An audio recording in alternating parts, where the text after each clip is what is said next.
Welcome back to the Arcopia Show. Today I want to discuss the difference between maximalism and minimalism when it comes to preparedness and homesteading and how you set up your life even. So sometimes I wonder if instead of prepping it should be called hoarding. The amount of stuff that a person accumulates, and when you have the preparedness mind, you're buying in bulk, finding deals, storing resources of all different kinds because you've thought about what you're going to use in the future, what you're going to need, what's going to be more expensive. One way to combat inflation is, in economics, that you bring the demand forward. So if there's an inflation expectation, it causes people to go out and buy now instead of deferring the purchase later. But yeah, I often think, should it be called hoarding? Now, for the minimalism versus maximalism, I'm more of a maximalist, just because now homesteading, family, and my theory is producing, so not just living and kind of consuming, other people's products or other food that someone else created. I want to produce.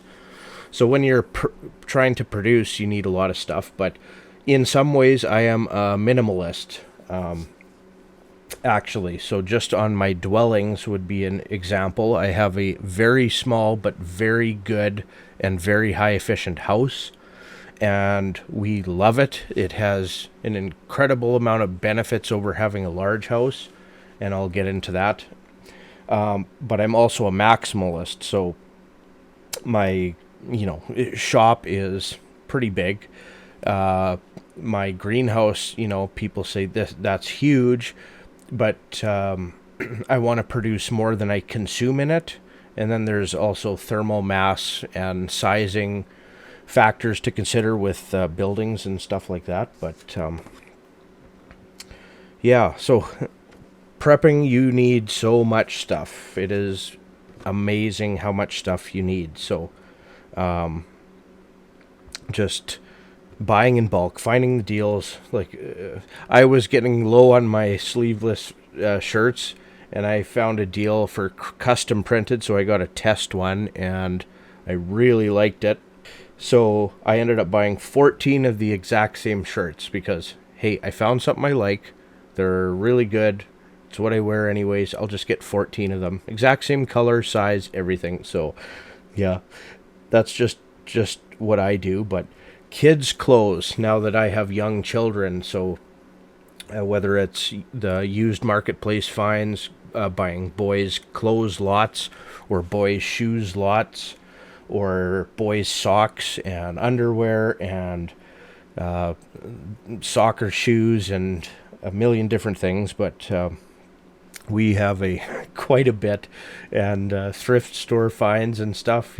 That's we put those clothes back, and I don't actually think there's going to be a shortage of clothing. But if there's a deal on like brand name good clothes, especially when their kids are growing, like somebody will go buy whatever, $20 or $30 for a pair of pants with a logo on it, so good quality, and then the kids wear it once. Or some of the stuff I bought used, it's all brand new. The tags are still on it, right? The kids grow so fast, so I mean, whatever. But yeah, having the preparedness mind, sometimes I wonder if I'm a hoarder. So, but putting food away, like the average person eats 2,000 pounds of food every year.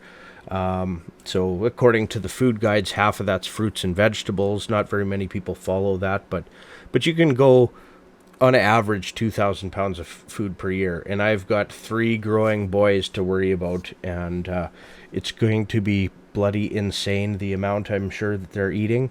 And then to try to feed them healthy, so meat, eggs, fruit, vegetables, and then trying to make sure that they get everything that they need in their proper diet, of course. But Tools. Oh, I collect tools because I'm a do-it-yourselfer. Man, I got tools for everything. So whether it was me building houses and stuff back in the day, every carpentry tool you could possibly imagine for building a house. Um, Mostly good used that I picked up over the years, and it actually gets insane. And but mechanics parts, welding parts, like bins of welding rods. It's every little thing when I dive into something new that I'm gonna learn. Like even blacksmithing, I've collected old railway ties, like pieces, and an old antique anvil. When my grandparents were cleaning out their house, all of the gardening hand tools, like nobody's interested in that. If they put them at a garage sale, nobody's interested. It's like, how much for the lot of garden tools? I don't know, $20 for 30 like perfect antique hand gardening tools. But I pick that up and I put it somewhere, and sea cans for storage, the large shop, and try to stay organized. But anybody that's has that maximalist principle knows that it can get overwhelming. It's almost like, that's why I say hoarding, because it's you collect so much stuff and then you lose things, and it's overwhelming. Like you get tied to your married to all this stuff, and sometimes it's overwhelming, right? But so there's something to be said for the minimalist portion, or living like very minimalist. So but like, for I guess an example of minimalism for me, or how I'm a good in between example, is when I bought those 14 exact same shirts, because that's what I like. Okay, so I'm kind of a minimalist. Like, I'm fine with one shirt, but I don't want to do laundry every day. So I get 14 of the exact same. When I find a pair of pants I liked, and Costco actually had these ones, of course I buy it. I like test it out for a while, and then, oh man, these are good. You go back to Costco and you buy like 15 pairs of pants, all the same, different colors if they have. But so minimalist, but lots of backup. Work boots, I have my particular ones, and wear the same boots every day for years on end. But I got new ones in the box, the exact same ones I'm wearing now. It's so a little bit of in between there. But and like, who uses hand tools, like a hand drill, carpentry drill, all these antique things, an antique saw. Like, I don't use them. Like, we have power tools right now, but I'll still, somebody's giving them away because nobody's interested in it. I'll take it, put it up even as a decoration. Like, I have an antique washboard for washing clothes and stuff, and obviously we don't use that. We use a washing machine.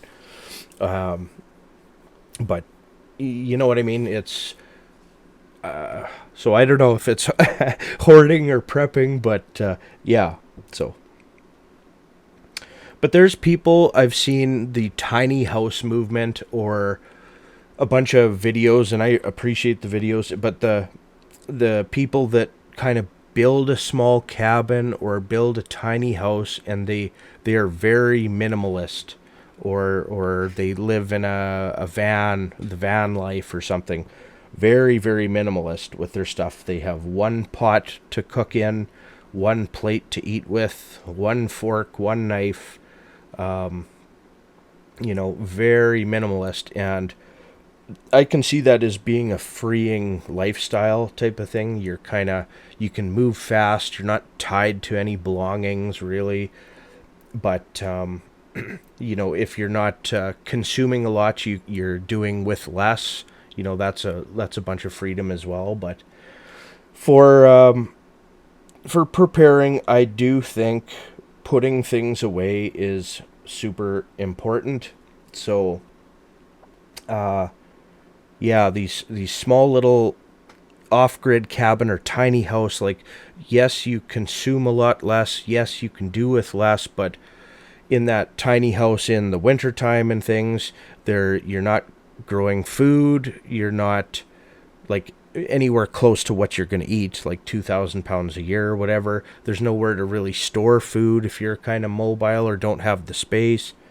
Like if you have small space, you can really get into some super tight storage solutions, like whether it's pails of rice under your bed or something, or the wheat under your bed, or as a just in case, or you know, as opposed to me almost palletizing some things. But okay, so a good example is is when we got into food preservation. So I kind of set up the shop and everything, and then started doing pretty substantial gardens, and then lots and lots of canning. And my wife, the one year, would can, I don't know, 400 pint jars or something rather. And it was just the wife and I at that time. So that was like more than we could eat, right? So then the next year it's like we'd garden but didn't can much because we still had canning. And then when we learned about freeze drying, I thought it was insane when my buddy Grant told me about it. Like, why would you want some high-tech, expensive piece of equipment that needs a lot of electricity and maintenance, and it's just computers? Like, I'm typically an old school type of dude. Like, I have a few wood cook stoves. So you put wood in, and it's an oven, a bread warmer, the stove top. You can cook anything you want with wood heat, right? It's as foolproof as you can get, or do canning on the wood cook stove and things. So again, there's my maximalist tendencies, because I have a few wood cook stoves, like full-blown wood cook stoves. But anyways, freeze drying, so this high-tech piece of equipment that's expensive to run. And then you need the oxygen absorbers and the Mylar bags and blah, blah, blah. But after canning so much, and then, canning doesn't last very long. My wife's very good. It's very, very rare or non-existent that you'll have a bad seal on anything. But still, like if you're canning beans or something, they won't be firm in a couple years or even a year. They get kind of soggy and everything. But freeze drying, if you do it properly and put it away, it lasts pretty well indefinitely. So I really like that. If we're going to do the work anyways and do, put away much more than we're planning on consuming in the year term, then the freeze drying was awesome. So we did that for quite some time. We just buy deals at grocery stores or whatever, or our big garden and things like that, and we just kept putting it away. But all of a sudden, then you have piles of this food, and then we're still producing on an ongoing basis and stuff, and still have gardens. So I kind of switched from, or not switched completely, but we have stuff put away, and my recommendation to people is, have food put away, especially if you're not in the production stage of things. Like, have more food than you think put away, but then also production capabilities to get ongoing food. So, and I practice what I preach, right? So we have lots of food put away, but I realized that on an ongoing basis, eating fresh, really old school type stuff. But so I did a high efficient greenhouse, and our gardens outside are awesome, but fresh eggs all the time. Like, I can't tell you how many raw eggs we freeze dried and powdered.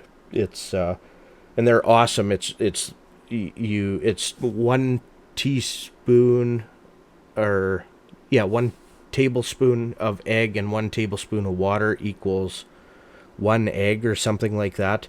Like, reconstituted. Obviously the yolk isn't like intact, but you can make scrambled eggs or an omelet with it. I did lots of scrambled egg MREs. I thought that would be a nice product, but when you reconstitute the cooked scrambled eggs ready to eat with water, they're kind of a drier texture.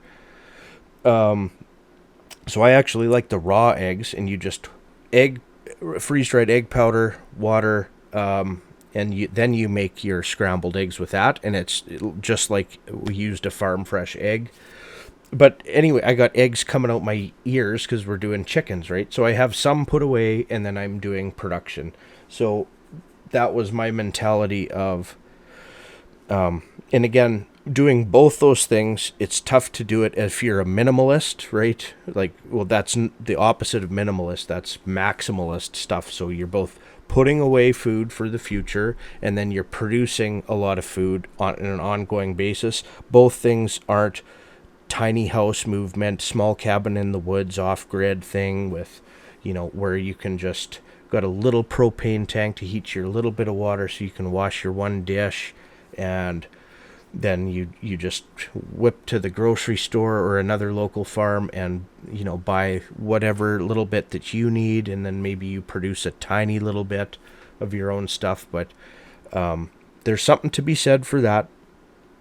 But yeah, that's not me type of thing. But it got to the point for me. I saw an going out of business sales over the past few years, and one was for cardboard boxes, all the same size, or a few different sizes, but a ridiculous amount. Must take all, free, come and get it.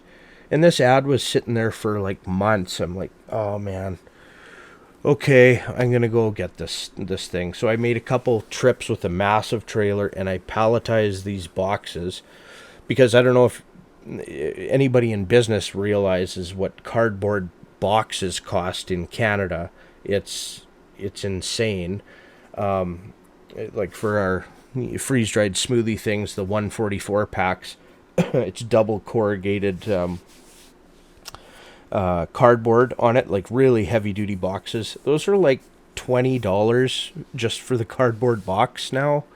The little ones for our 12 packs on Amazon are $2.50 now just for this tiny little box.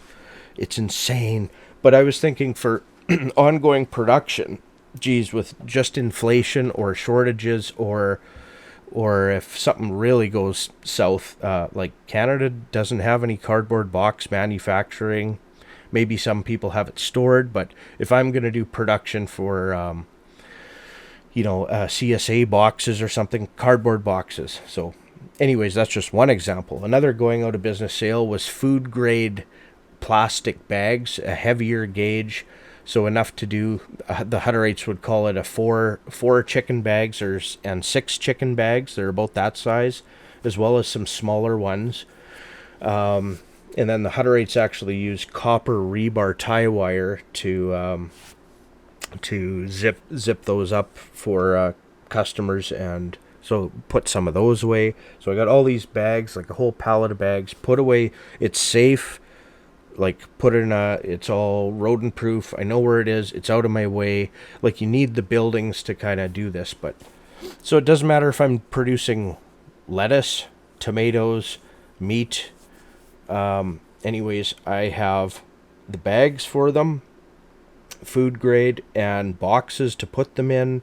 And, another thing, egg cartons. Hey, Dean, do you need some egg cartons? Yep, that's my answer all the time. I have like just a pile of them, again, almost to the palletizing stage of things.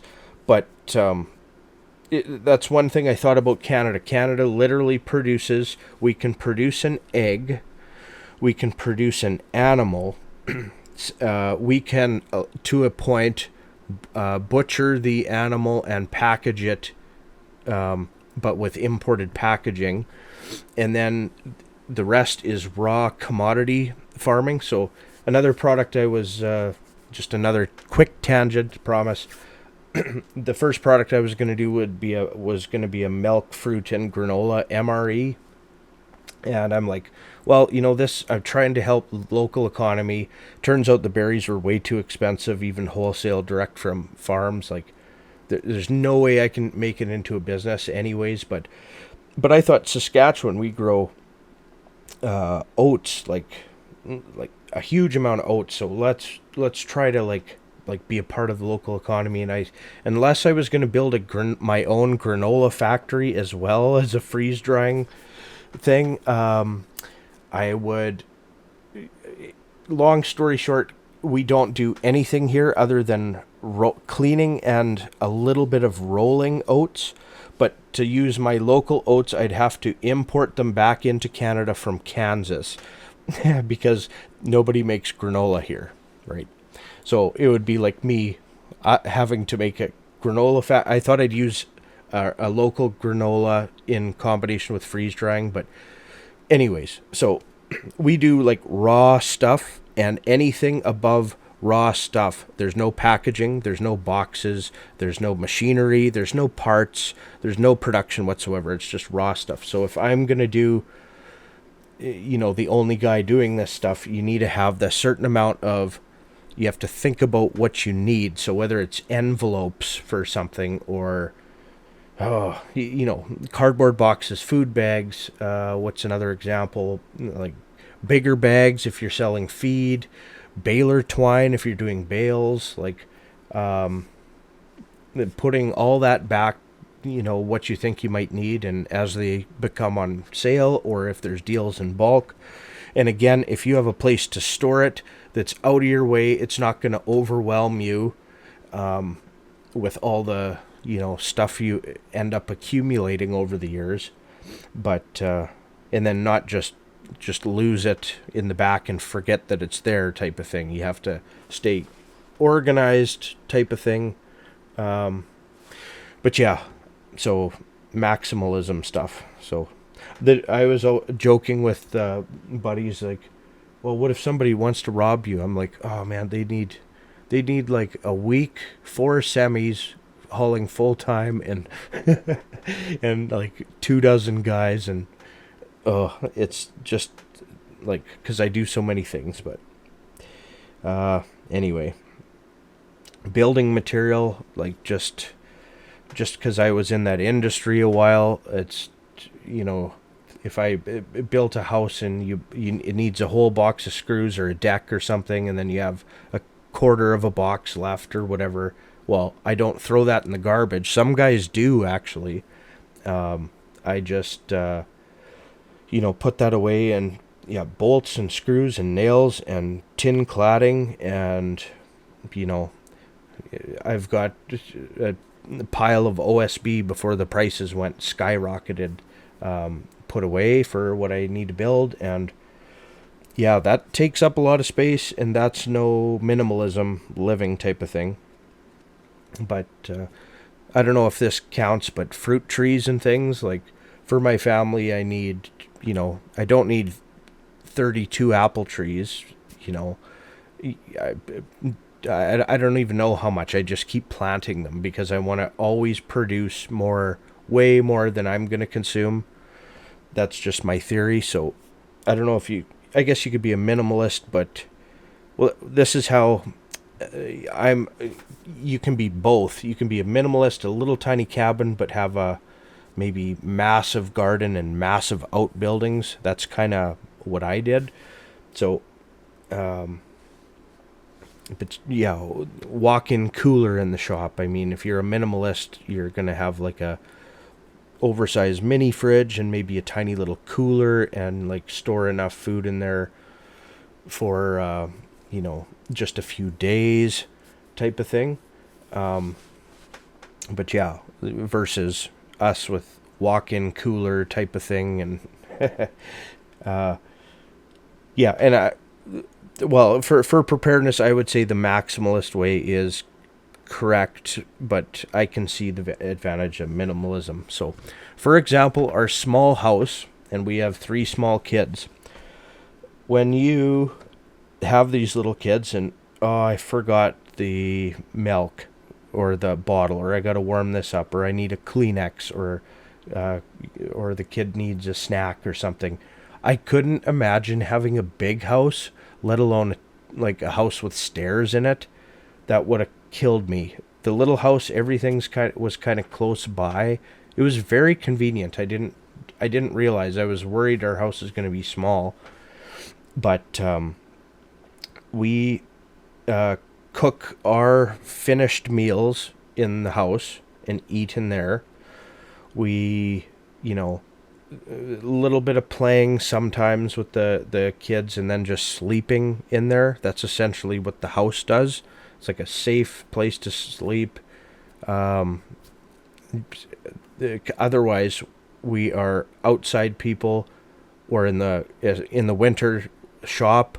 But now with that greenhouse, like we're in the greenhouse, we're always like hands-on doing something. We're very rarely in the house anyway. So our house is kind of a minimalist thing. That's like where we sleep, our essentials, our finished meal preparation stuff, just the regular fridge and freezer for the stuff we're eating, in a short amount of time. But then you go to the outbuildings, and like you could fit 6 of my houses in the shop, and you could fit 3 of my houses in the greenhouse, type of thing. But that's different. That's like storage, production, that's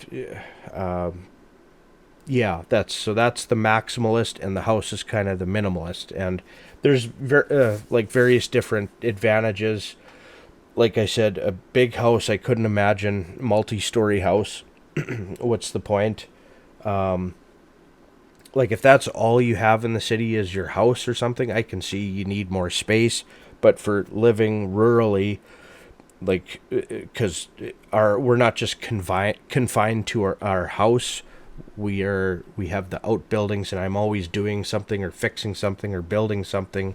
The kids, all they want to do is be outside or in the greenhouse or the shop, and they're still really young. As they get older, it's going to be even, they'll be helping or also building or playing in the bush or helping stack hay bales. Or so if, like, another example would be the greenhouse. So a lot of questions were, well, does your concept work with a smaller greenhouse? And lots of like 8 foot by 12 foot. And my answer is yes and no. So with the big buildings, it's thermal mass.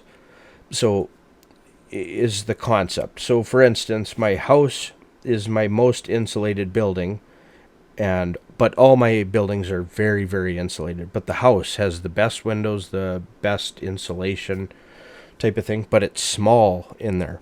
So if I'm in and out, again, we don't spend much time in that little house. In and out in the winter time, 25 times a day, and that's just me. And then the wife 10 times, and then the kids 15 times a day or something.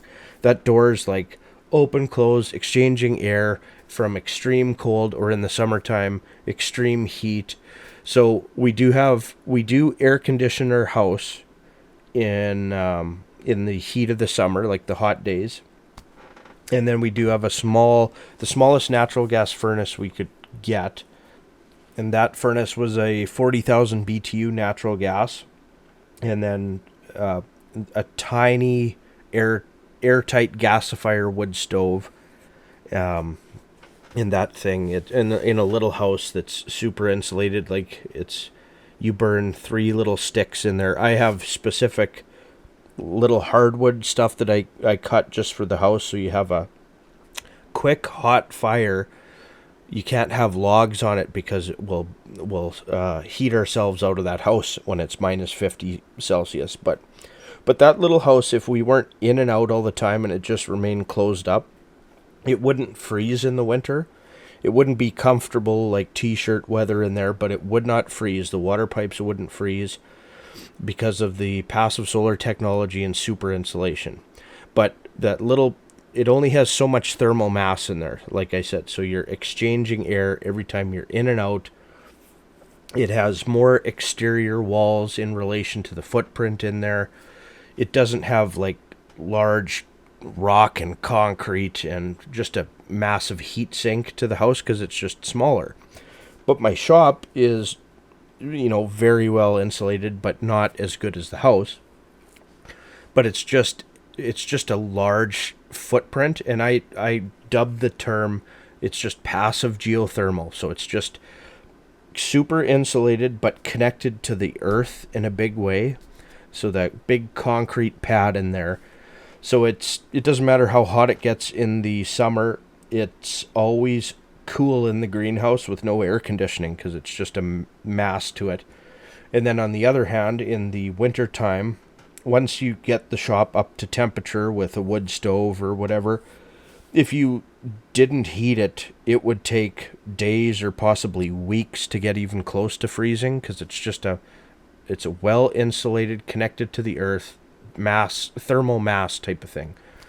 And the greenhouse is going to be the same concept. It's the super insulation, but a lot of heat loss because you need the light for the plants, but a lot of heat gain. So all the thermal mass in there in a large size.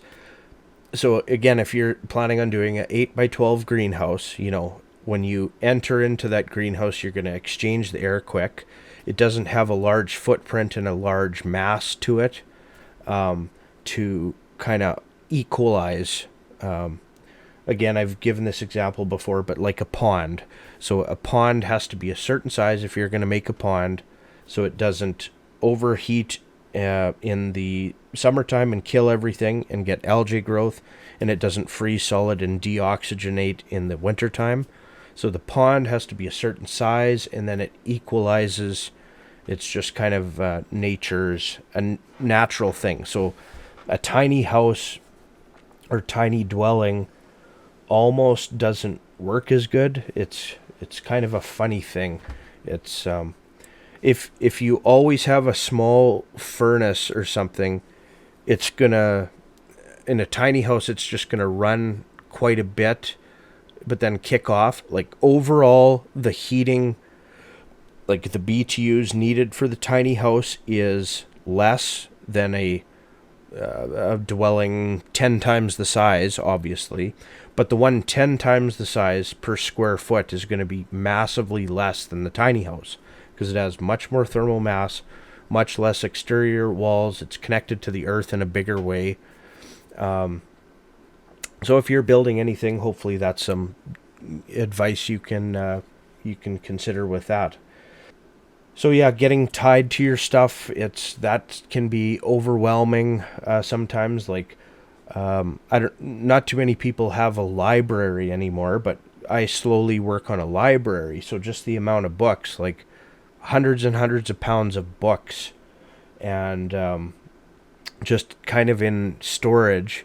But every once in a while I'll kind of revisit and go through it, and they're all good, like reference books and select books. It's not just another crazy thing I got was pretty much free, but an old encyclopedia set, and I've been meaning to get what is it called, Popular Mechanics or something encyclopedia set. So they are dated, so all the technology since, I think mine was from the 80s, but any technology from the 80s onward wouldn't be in there. But as a reference, if we lose the internet or something, or whatever, like nobody has reference of anything. Like nobody has a library or books, and you need a fair bit of space if you're going to get into like storing things like that. So, but watch you don't turn into just a hoarder. And there's kind of a fine line, right? You've seen those hoarding shows. Like everything I have, it's kind of an asset. It's not in my face and in my way all the time because I have a place to put it. And I still need to do some serious organizing, just spend time organizing and moving stuff around. But like I know where all my screws are and nails, and I know where my electrical components are, and I know where my plumbing components are and duct work, and I know where all my tin flashing is and my lumber, and where the parts for my vehicles are, the extra oil filters and air filters for each vehicle. But again, I buy diesel oil by the 5-gallon pail when it's on sale, the specific synthetic stuff that I like. And again, it's sitting there, it doesn't go bad, and I am going to use it, right? But versus, I don't know, just hoarding, I don't know, crap, quote unquote crap. Like, think about what you're doing type of thing. But two is one is none. That old saying in preparedness, that is very true. I would say like three is one is none type of thing. So to have different ways to do things is great. And honestly, not even for anything like catastrophic happening in the world, unless you think it's hyperinflation coming, which I don't know, it almost looks that way, but I'm going to just stick to my high inflation for a long period of time, hoping for the best. But think about things that you need in your life. First, you need a place to store it. You need to stay organized. It's got to be rodent proof. Some things have to be temperature controlled. So, it's to start piling up stuff without a plan or a place to put it. It does get overwhelming. So there is things I want to do. I want to do a separate cold root cellar thing. I actually have a semi-trailer. If you watch my greenhouse videos, just a semi-reefer trailer, so it's insulated already. I'd like to partially bury that in the ground and make a massive root cellar and rodent-proof root cellar. But things you need in your daily life. So obviously food. So freeze-dried food is the best, but more pricey. Rice, and then learn how to properly store it. Super long-term Mylar oxygen absorbers. Kill all the bugs by leaving it outside in the wintertime for a few days. Same with wheat berries, and then put it in a rodent-proof 5-gallon pail. There's endless things that last forever. Coffee, instant coffee, decaf coffee. Some things don't last forever, like pasta. So we have a little pasta maker. Powdered milk doesn't have a very long lifespan. But yeah, anyways, you can look into all the food stuff, but clothing. I don't think there's going to be a shortage of clothing, but I still like if there's a deal on really good stuff, both for me or the kids or whatever, you just buy it, label it, put it aside so you're not tripping over it. Like, have a designated area for all this stuff. But I guess toothpaste or baking soda or household toiletries. Dollarama is the best for, some Q-tips and popsicle sticks and paper clips, and all the way to office supplies, packing tape. The list goes on and on, just as an inflation hedge. And I don't think it's even a hedge, because I'm pretty sure economics is mostly just math. For some reason, people don't know math, but so not even a hedge, just like, no, it's what do I need in my life, and let's store it. So toilet paper, whatever, toiletries, clothing, cardboard boxes, plastic bags, egg cartons, chicken feed, dog food, and then know your shelf life, so you don't want to be spending money and have it go to waste. But yeah, that's, I'd have a place to put it away, and I would put it away if I was, that's what I do. I'm telling you what I'm doing, and I think everybody should be doing that. So I'm not particularly bright about the future as a whole, but I am an optimist about the future for, myself and family and community, and I think I've said that a few times. but you do have to do something to get yourself prepared. So, yeah. So let's leave it at that. Let me know what you think. Are you a minimalist? Are you a maximalist? What do you think is best? How do you like being a minimalist or maximalist? Do you have fantasies or wish you were the other? Let me know in the comments. And yeah, something to think about. Hope it's helpful. Okay, take care.